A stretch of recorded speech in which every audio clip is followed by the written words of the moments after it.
President Biden is clarifying his comment that Vladimir Putin cannot remain in power, saying he was expressing moral outrage, not articulating a change in U.S. policy. The comment came during a speech in Warsaw, Poland over the weekend, where President Biden met the Polish president and some of the more than 2 million Ukrainian refugees who've traveled to Poland. Let's bring in the mayor of Warsaw now, Rafal Trzaskowski, for more on all of this. Mayor, thank you for being on today. What did you think of President Biden's visit and speech? How was it received by the people of Warsaw? Well, the visit of President Biden was very, very important to us. First of all, because yet again, President Biden didn't said that NATO will defend every inch of NATO territory and that the United States of America is committed to defend all of their allies. And that was, of course, very important to us, because then we can be reassured and simply do our job on the ground. But also because President Biden said that the United States of America will be willing to accept 100,000 refugees, and this relocation of refugees from Warsaw and Poland is very, very important. And of course, it was also important because President Biden had a chance to meet the people of Warsaw and the refugees from Ukraine. I was with him at the National Stadium where we register refugees.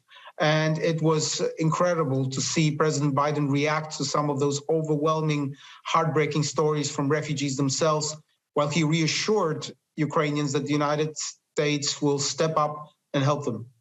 Now, hundreds of thousands of refugees have traveled to Warsaw, just your city, since the Russia invasion started. How are you and the city in general, how are they handling such a huge influx of people? Yes, 300,000 Ukrainians are now in my cities. We have increased the population of Warsaw by 15% in a matter of a month. So, of course, this is a serious challenge. And we will welcome everyone who needs help.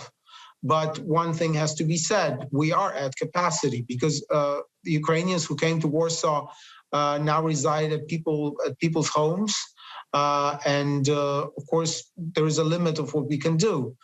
They were granted almost a citizens-like status, so they have access to free education, to free healthcare. So, of course, the services of my city are stretched, and we will welcome as many as need to be welcomed. But we need to start sharing this responsibility with other European states, with our American and Canadian allies.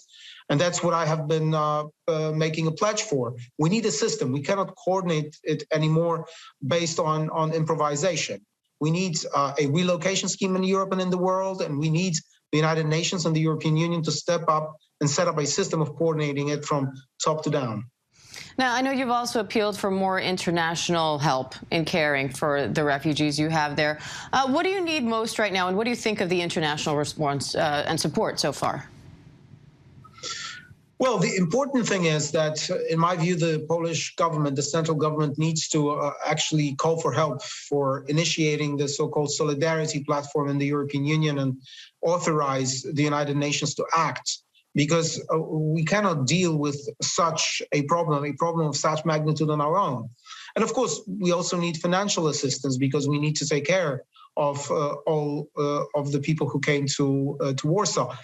Ukrainians are fighting for our freedom, and we also need to do our bit.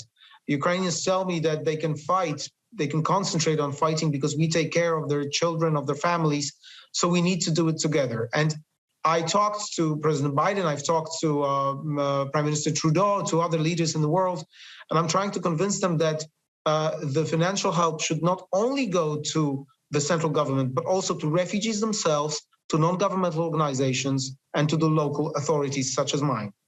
All right, Mayor Trzaskowski, we appreciate your time today. Thank you. Thank you very much. Hi, everyone. George Stephanopoulos here. Thanks for checking out the ABC News YouTube channel. If you'd like to get more videos, show highlights, and watch live event coverage, click on the right over here to subscribe to our channel. And don't forget to download the ABC News app for breaking news alerts. Thanks for watching.